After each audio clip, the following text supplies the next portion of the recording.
Well, hello everyone, and welcome to this keynote session from ForgeRock, Ping Identity, and PwC on fighting new forms of identity fraud with AI. Before we get going and I introduce our speakers for this presentation, a quick bit of housekeeping. Firstly, do submit any questions you might have using our Submit Question tab on your screen. You will also be able to claim CPE credits against this session. The instructions are under the Attachments tab. And finally, do take a look at the resources that ForgeRock and PwC have provided in that Attachments tab as well. So now a quick look at the agenda for today. We're going to get through some introductions first, of course, so you can see who our wonderful panel are. Then we're going to take a look at the rising concern of fraud, solving fraud in identity, fraud and identity team collaborations, and then we'll finish up with some key considerations. So first, our panel of speakers, we have Brian Mazinski. He is the Principal Identity and Access Management for PwC US, Cyber Risk and Regulatory. We have Lisa Mipamarin, who is the Director for Financial Crimes at PwC, and Loren Russon, who is the Senior Vice President of Product Management for Ping Identity ForgeRock. So with that, let's begin. To start off, Lisa, could you set up this session by laying out the business problem, the state of the market, and the scale of fraud? Yep, sure. Thanks, Beth. So as you can see, 47% of US consumers experience identity theft in the past 2 years. And identity theft in this case, in this context, is defined by new account fraud, account takeover, where benefits are being compromised, and the benefits not only include funds or direct funds, but also other non-financial benefits such as reward points, referrals, coupons, or any other special discounts given. So just for context, I've had many conversations with clients over the years on identity fraud, and it used to be mostly financial services clients. But over the past few years, I've seen that our non-financial services clients are experiencing similar types of customer fraud that the banks were experiencing. So one explanation for this is that banks have shored up their controls and making it much harder for bad actors to commit fraud. These bad actors move their focus to places where controls are not as strong or where it's least expected to be fraud. So fraudsters are really getting more creative over the types of stuff that they go after. For example, in the fast food industry, we're seeing that fraudsters are taking over accounts to place fraudulent orders and have them delivered to different addresses. So what's happening is the fraudsters are taking orders from secondary customers with online forums at a discount, and then they place these orders on accounts that they've taken over and use the safe payment methods to pay for the orders. Account owners then file disputes with their credit card companies, which then result into chargebacks. For the fast food company, the impact of this is like multi-fold. So you have loss of inventory, you have chargeback fees, you have increase in operational expense and disruption to day-to-day operations. But the most damaging is probably the loss of your customer trust. The problem is so significant that, in fact, CIF reported that they blocked 427 more in account takeover attacks in the first quarter of this year. So one of the factors that led to the increase in fraud is the availability in PII and other sensitive information. So things like username and passwords, these are made available by various data breaches. The data that was previously considered private is now otherwise publicly available. So examples of this other than username and password include names, address, date of birth, social, phone numbers, and email addresses. The impact is not just limited to the breach company themselves, because people use username and password reuse username and password fraudster taking this to test on online platforms, to the different online platforms. So if you're a fast food company, even if you haven't suffered a data breach, fraudster might know your customer username and passwords, that they've used the same credentials elsewhere that they've been breached. And note that like generative AI in this context is used in phishing schemes to generate massive amount of phishing emails. They're able to automate and scale up to collect more PII to be used for fraud.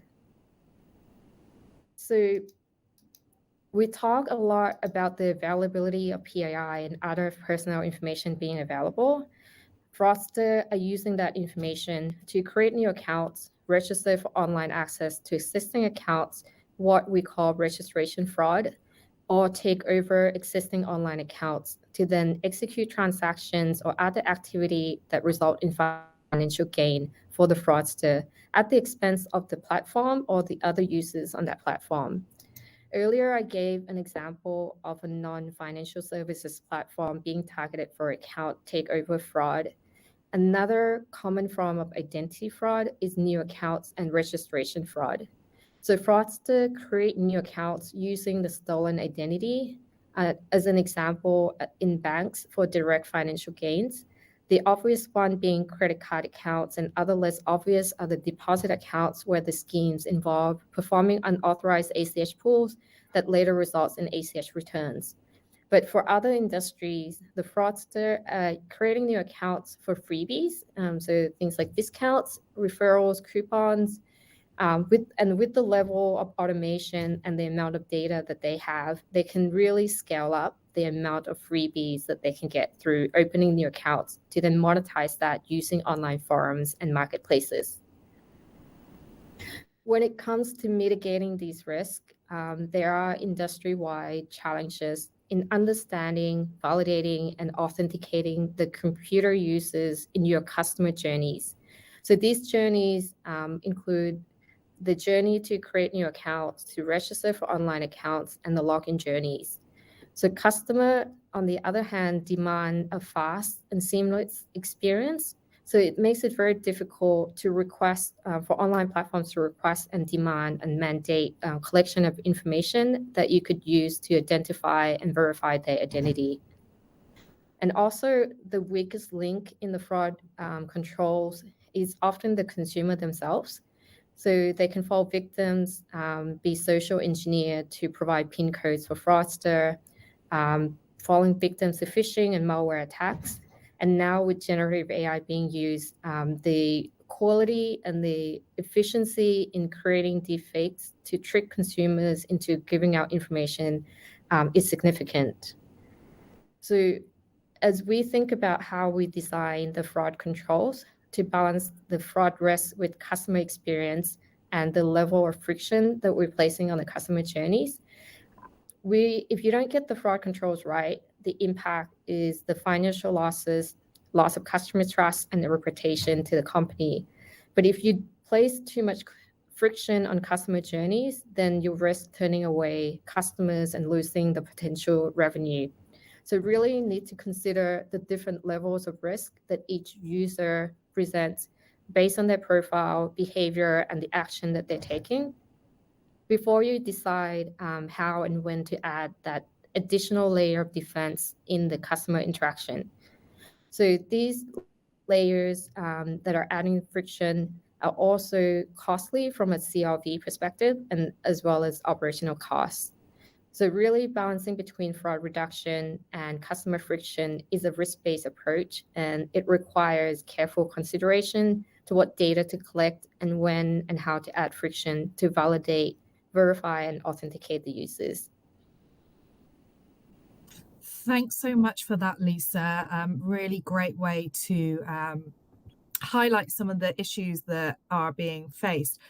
Brian, I'd like to hand over to you now, actually. How would you tie what Lisa's spoken about back to identity, and how can we solve it with customer identity access and access management? Are there any specific use cases that you're able to point towards? Yeah, thanks, Beth. Appreciate it. So with identity solutions, we can really support a layered approach for mitigating fraud. And when it comes to the use cases Lisa outlined, we can do this via what we call identity orchestration. So really for fraud risk can be reduced by evaluating user behavior and introducing fraud signals into the existing identity transactions. So transactions including things like your registration, authentication flows, authorization, self-service requests, or maybe help desk flows. And this typically involves putting the right levers of control into these identity interactions. So let me give you a few examples, like adding identity proofing into the registration process, or analyzing contextual data like device and IP reputation or behavioral profiles, or maybe addressing user input and assessing that against blacklists or data breaches, and also setting up phishing resistant authentication methods that can also be designed in a way to be less friction for the end user and a better user experience. Or maybe safeguarding against phishing scams and things like that that promote social engineering. Great. That's a really good overview there. Thank you so much, Brian. Loren, I'd like to bring you in now. So how does ForgeRock, Ping Identity and PwC help clients with these sorts of use cases? Lisa and Brian mentioned, identity fraud can be mitigated in a number of ways. And it's something that at Ping, we quite often call the unknown to known user journey.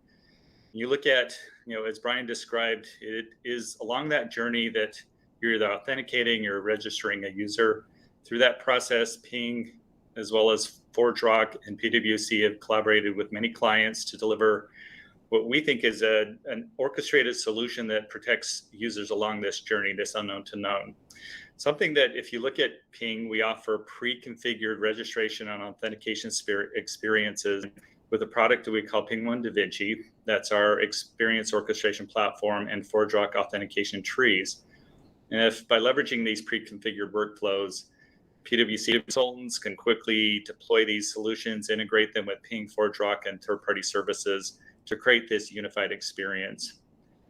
Now, if we look at identity fraud in particular, PingOne offers something we call PingOne Protect, and that helps companies focus on identity fraud, knowing that transaction fraud is a unique industry. Identity fraud is really the entry into that fraud experience. One of the things that we focus on is first the range of eliminating MFA fatigue or password friction. And we do that by trusting the user and trusting the device. If you can imagine, there's a robust set of risk predictors, everything from bot, MFA bombing, password replays, phishing attempts. All of those are attack vectors that we have risk predictors to assess that. And these predictors, again, help us to establish trust with the individual users and the device they're using. And so when we have enough information, we allow for a very frictionless access experience. If we recognize risk, maybe a risk score comes up and it says that there's an anomaly, what we traditionally would have done was do an allow deny as the response in policy. Now we can do allow, deny, or act. And it's that ability within that orchestration flow to say, there's a risk, let me re-verify them, as Lisa talked about. A few other things I wanted to enter in was just PingOne Protect goes beyond just the MFA fatigue or friction reduction, but also looks at eliminating account takeover and new account fraud. There's about 20 plus risk factors that we look at. And it's everything from account takeover, session hijacking, bots, synthetic accounts, suspicious device, and a whole lot more. And so consider all of those risk predictors help us address some of the attack vectors. And one thing that also makes, I think, PingOne Protect unique is that ability to define intelligent policies. And so it's evaluating multiple risk scores and risk predictors, aggregate them from Ping as well as third-party signals to define that a custom predictor and be able to leverage that risk signal in your client organizations. Now, if I move to one slide, I think many of you are probably curious about the Ping as well as ForgeRock merger. And by bringing both platforms together, we give you choice. And you really have a choice of leveraging Ping's multi-tenant SaaS platform or Ping and ForgeRock's dedicated tenant. And with that, you can leverage not only DaVinci for orchestrating some of these services, but also authentication trees. In addition to some of these trees, I just wanted to highlight Ping and ForgeRock offer a wide variety of universal services that help you with your identity fraud and your flow throughout, protecting users and devices and access to the resources you have. And that crosses the gamut from robust MFA, providing identity verification, even decentralized identity or verified credential solutions, as well as identity and access governance and fine-grained authorization. And then not to stop there, we do work with hundreds of third-party applications and services to help build out those solutions. Thanks so much for that, Loren. And I'm sure a lot of people did have questions about what the merger means for your products. So great to have that overview there. Brian, if we hand back over to yourself then, how can we bring this to our audience today? Can you walk through what the challenges for organizations look like here? Yeah, absolutely. Thanks a lot, Beth. I appreciate you bringing up that topic. So in our experience implementing fraud and identity solutions for our clients, we've come across multiple scenarios where clients have really separate teams implementing identity technologies versus the teams implementing fraud controls. And they're coming at the business problem from really two different sides of the technology spectrum. It's like they're building railroad tracks that just don't meet in the middle. And this leads to integration challenges and issues with data sharing and collaboration, which ultimately can leave holes for risky transactions or frankly overspending on overlapping solutions, which isn't really good for any of our clients. Right? Fraud teams may be under the CRO organization, the risk organization, or something like that, focused on fraud technology and control strategy. Versus in comparison, our identity teams tend to be either under the CISO, CIO organization, or maybe they're implementing consumer identity as part of the digital or consumer side of the business. And they're really focused on delivering solutions for those registration flows, authentication flows, self-service capabilities, and things like that for users. So effective collaboration between these teams can help enhance security and improve overall user experience, as Lisa mentioned. And as she was explaining in the beginning, the major fraud trends involve account takeover and registration fraud. And both of these flows are typically developed and maintained by identity teams, but by plugging in fraud intelligence into those flows, we get the best of both worlds. So we can really integrate the controls into those flows based on the identity technology, and then leverage our fraud practitioners to help you really make the most of those controls. And this opens up multiple high-value collaboration points. So PwC, we've really been working to bring these teams together and these different skill sets together to provide our clients a better, really more effective answer to address risk and ease their spending in this area, to focus it on the signals that are directly translate to reduced losses. And we're excited about that, Beth.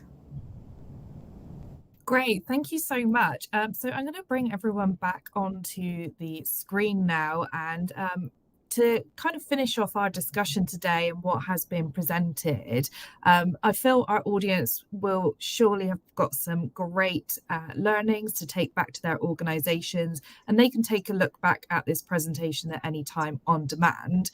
But to wrap up, Lisa and Loren, one particular takeaway our audience should remember from our discussion today. Perhaps Lisa, you could begin. Yep, thanks, Beth. So a major share of the fraud problems can be addressed with the focus on identity. But the first step really is to address fraud is into defining the problems of how fraud risk can manifest across the customer journey. So what preventative detective controls exist to help mitigate it? So taking a look at your customer journeys, as Brian mentioned, so the journey to create new accounts, the journey to register, the journey to log in and access information or perform transactions. Looking at that and seeing what preventative and detective controls that you have already, and then come up with a plan to see if you can reduce the residual risk in place. So what items, what fraud mitigation actions can you put on the roadmap to reduce that residual risk that you see. I think security teams are very well positioned to collaborate with and help provide solutions to their fraud, payments, and digital customer experience counterparts. So I'd like to advise our audience to review your roadmap to see if you can include fraud mitigation. And we're also happy to offer a workshop if you'd like us to help in identifying the problems and coming up with a roadmap to make progress on fraud mitigation plans. Thanks, Beth. Thanks so much for that, Lisa. Loren, what have you got to add for our audience to take away from today's session? Yeah, I would just like to add that I think many of you have invested in ForgeRock and Ping technologies, as well as many of our third-party partners. And I would say capitalize on that investment by integrating, leveraging some of these orchestration or authentication tree platforms to integrate things like PingOne Protect. It will really help you improve your security as well as help reduce that friction. And probably the point I'd like to leave is just this notion that, the better you can know the user and the device, the better you can trust them. And like even our best friends, if you can trust them, the better you trust them, the more seamless the access experience it can be. And so if you can really find that balance of experience as well as security, you'll create the best experience, and in turn, you'll create the most secure experience as well. Great. Thank you so much, everyone. I think we had just one last slide on those key considerations for everyone to take a look at. For our audience, we have around 5 minutes for Q&A now. Loren, I'd like to start off though with you. Could you explain a little bit more? You mentioned about intelligent policies. Could you explain a bit more about that and what the benefit is to our audience? Yeah, when you look at policy, I mean, most of them are very static in traditional sense. And so you have to make a determination even before you know what the risk is of should I allow them in or should I block them? With, take AI as some machine learning technology. A lot of our risk predictors are actually based on machine learning, like user behavioral analytics.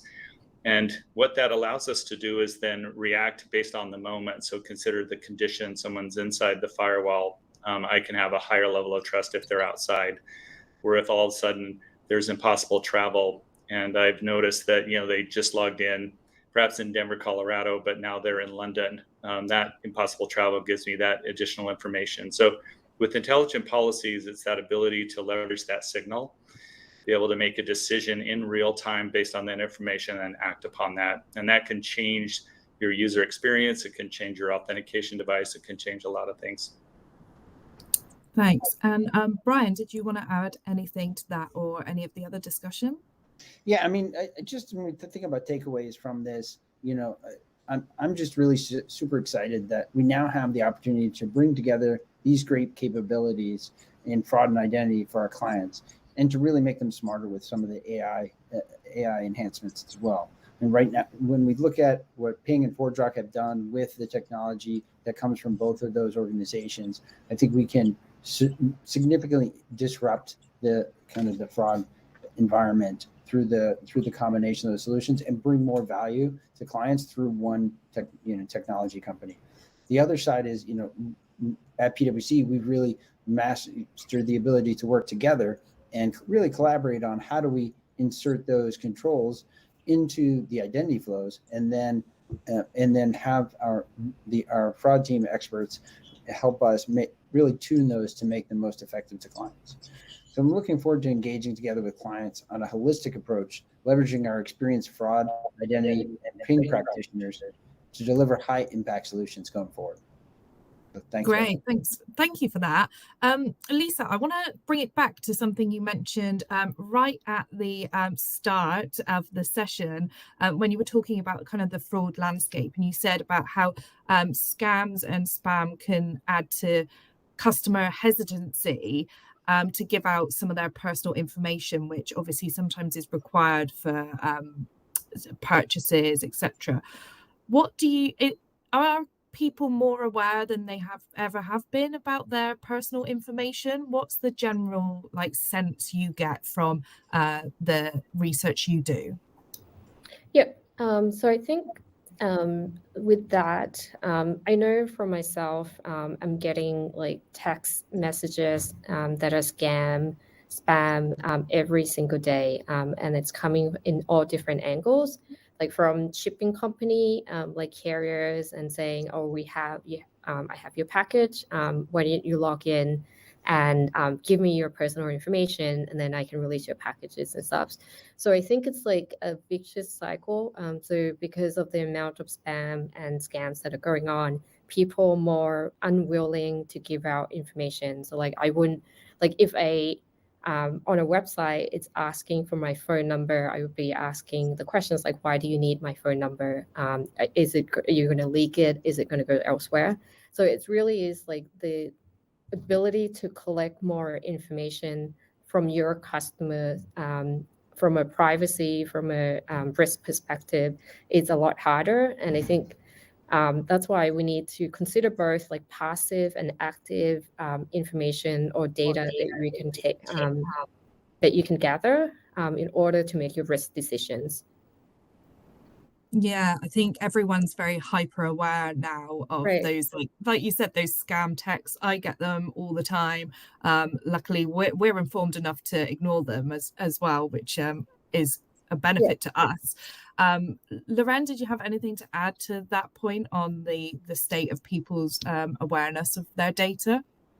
Yeah, I think a lot of people are scared. I get in conversations all the time of saying, you guys must be collecting everything about me. And I usually tell them it's not as much collecting the personal information about you, but it's about collecting the behavior. And if you can understand that the behavior is just, location of the device or the network you're on, do you log in at, 6 o'clock at night or not? That are just predictors. They're just information to help us to better know who you are. I remember I got to attend a Gartner presentation of an analyst. It was his very last presentation, and he wanted to leave some wisdom to the group. And I think it relates here, as he said, that if the more natural we can make our engagement as vendors with the customers, that's no different than what you would do with your neighbor or somebody that you met the first time. We get to know people, we get to learn their behavior, and we get to trust them. And I would just add that I think customers shouldn't be afraid of the kind of information we collect, because it isn't there, to take advantage of them. It's more to help protect them and get to know, who they are and what the device they're on. Yeah, really good insights there. Brian, was there anything else you wanted to add to that? Yeah, no, I think that's a great point, because, one thing we see increasingly with identity is sort of the democratization of passwordless MFA type of solutions, right? It used to be when we had to roll out something, to change a user authentication flow, it would create a lot of, churn or friction in an environment. But now, because we're also accustomed to it, with our online commerce or financial transactions or healthcare and other things, we're just much more used to these things, and we see them. So things like logging into a television using using a QR code, or some of the other push authentication to your phone, and just using these combination of things, it makes it much friendlier to the user. Ultimately, it makes it easier to kind of build confidence with those users that you're doing the right thing, and get them to frankly leverage the technology, the flows that we're providing them, that in turn can also plug in and help reduce the risk of their accounts being compromised. Yeah, I think it's like key that it is about that user experience as well. Like, I know if I'm logging into something on my TV and it doesn't have the QR code thing I can scan, I get a little frustrated. I'm like, oh, I'm gonna have to click through all the buttons at this point. We are coming to the end of our session. I didn't know, maybe Brian, was there any final thoughts you wanted to leave us with? Yeah, no, Beth, I mean, thank you so much for organizing this event, and thanks to everybody who kind of dialed in. Hopefully you found something here of interest. All of us would love to have follow-up sessions. I think we regardless of your entry point, whether you're working with existing fraud controls or existing ping ForgeRock technology, or have something else, right? I think we as a team can help you figure out how to kind of take that forward and really leapfrog into the future. So, please reach out and engage us. We can have more thoughtful conversations. Great. Thank you so much for that closing comment there, Brian. And just a reminder for our audience, if you want to find out a little bit more about what our team have spoken about today, we do have some resources in the attachments tab for you to take a look at. But with that, thank you, Lisa, Loren, and Brian for being our speakers today. Really appreciate you taking the time to run through some of the issues and solutions to this topic. And with that, I will bring today's session to a close. But thank you, everyone. And I look forward to speaking to you all again very soon. Okay.